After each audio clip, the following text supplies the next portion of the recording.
की विज़िट पर निकले हुए हैं। इंशाल्लाह ताला आपको एक वीडियो रोज़ की मिलती रहेगी इस इलाके की भी तरतीबवार पेश करेंगे।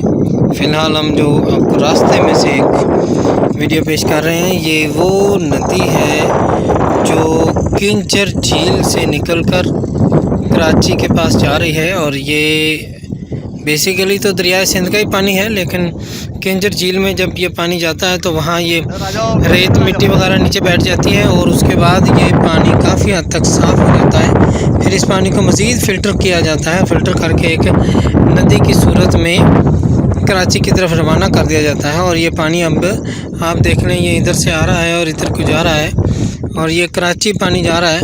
और कराची के लोग इस नदी का पानी इस्तेमाल करते हैं अपने नहाने धोने में। हाँ, इस नहर का पानी, नदी का पानी सही है, और इस नहाने धोने में और दीगर कामों में। और इसी पानी को मज़ीद फ़िल्टर करके दोबारा से पीने के काबिल भी वहाँ जाकर बनाया जाता है।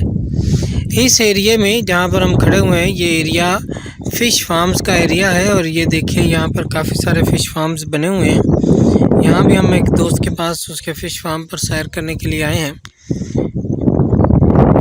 तो माशाल्लाह ये बहुत अच्छा और सुहाना मौसम है, बारिश है, बल्कि बारिश जैसा माहौल है, ठंडा माहौल है, ठंडी हवा चल रही है, बादल हैं, बहुत अच्छा मौसम है इस वक्त सफ़र के लिहाज से। इंशाअल्लाह ताला फिर अभी आपको हम मकली कब्रिस्तान की भी ज़ियारत करवाएंगे और वहाँ पर बुज़ुर्गों की मज़ारात की भी ज़ियारत करवाएंगे।